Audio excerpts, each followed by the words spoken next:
அன்பு நெஞ்சங்களே, இறைவன் நமக்கு தந்த புதிய நாளிலே இறைவனுக்கு நன்றி கூறி இறை வார்த்தையால் நம் வாழ்வை பயனுள்ளதாக மாற்றுவோம். இறைவன் நம் அனைவரை நிறைவாக ஆசீர்வதித்து பாதுகாத்து வழி நடத்துவாராக. இன்றைய விழா தூய திருமுழுக்கு யோவானின் பிறப்பு விழா. லூக்கா நற்செய்தி நூல்பிரி 1 இறை சொற்றொடர்கள் 57 முதல் 66, 80 முடிய. அன்பார்ந்தவர்களே, லூக்கா நற்செய்தியாளர் இவரது பிறப்பை முன்னறிவிக்கின்றார். யோவானின் தாய் எலிசபெத் கருவுற இயலாதவர். இவரும் சக்கரியாவும் வயது முதிர்ந்தவர்கள். வானதூத யோவானின் பிறப்பை சக்கரியாவிடம் அறிவிக்கின்றார். ஆண்டவரின் சொல்லை நம்பாத காரணத்தால் அது நிறைவேறும் வரை அவர் பேச இயலாதவராக தண்டனை பெறுகின்றார்.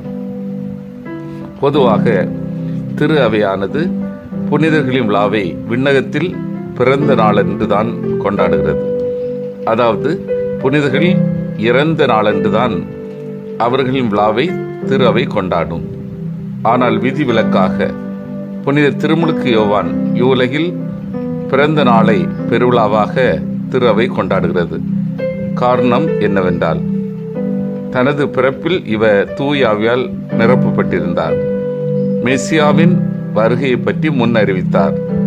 அந்த மெசியாவை மீட்பராக ஏற்றுக்கொள்ள மக்களை தயார்படுத்தினார். நமது ஆண்டவர் இயேசு கிறிஸ்துவால் பெண்களிடம் பிறந்தவர்கள் திருமுழுக்கு யோவானுக்கு மேலாக எவருமே தோன்றவில்லை என்று போற்றப்பட்டார். கடவுள் ஒவ்வொருவருக்கும் தனிப்பட்ட விதமான பணியை கொடுத்திருக்கிறார்.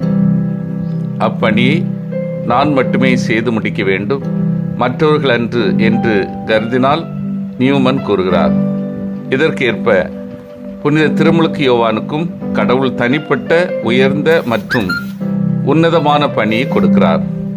இயேசுவுக்கு ஒரு முன்னோடியாக திகழ்ந்து கடவுள் வழியை ஆயத்தம் செய்து மக்களை கடவுளிடம் அழைத்து வருவதே அப்பணியாகும். 1. அற்புத குழந்தை. சக்கரியா மற்றும் எலிசபெத் இருவருக்கும் குழந்தை இல்லாத நிலையில் ஆண்டவருடைய தூதர் மூலமாக அவர்களுக்கு குழந்தை பிறக்கும் என்று கூறப்படுகிறது. அவர்கள் இருவரும் வயது முதிர்ந்தவர்களாய் இருந்தாலும் கடவுளின் வார்த்தையில் நம்பிக்கை வைத்ததால் கடவுள் அருளால் அவர்களுக்கு குழந்தை பிறக்கிறது.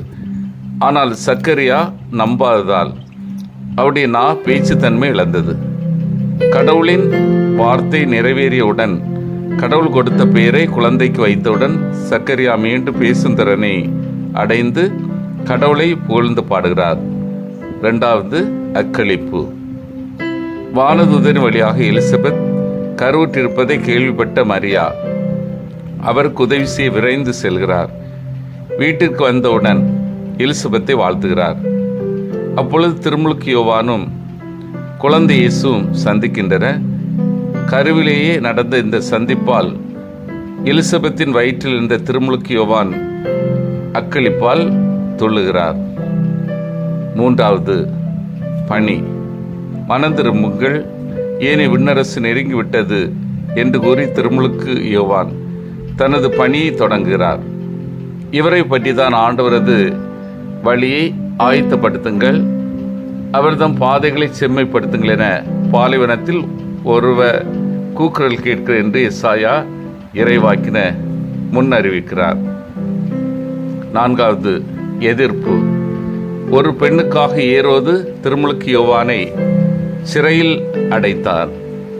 ஏரோது தன் சகோதரன் பிலிப்புவின் மனைவி ஏரோதியாளை தன் மனைவியாக்கி கொண்டான். அதற்கு திருமுழுக்கு யோவான், நீ அவளை வைத்திருக்க கூடாது என்று ஏரோது அரசனிடம் அவருடைய தவற்றை சுட்டிக்காட்டினார். அதனால் சிறையில் அடைக்கப்பட்டார். ஆனால் இறுதி வரையில் தன்னுடைய கொள்கையில் நிலைத்து நின்று அதற்காக தன் உயிரையும் கொடுத்தார். நமது வாழ்க்கைக்கு எப்படியும் வாழலாம், எங்கேயும் வாழலாம், எதற்காக வாழலாம் என்றெல்லாம் சொல்ல கேட்கும் போது ஏனோ சரியாகவே தெரிகிறது. ஆனால் இப்படிதான் வாழ வேண்டும் என்று லட்சியம் இருக்கும்போது இம்மண்ணில் பிறந்ததற்கே அர்த்தம் இருக்கிறது.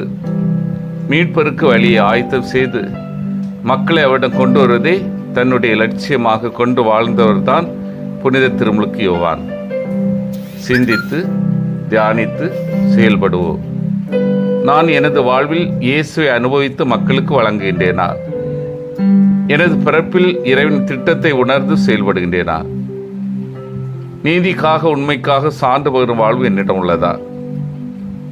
அன்றாடுவோம்.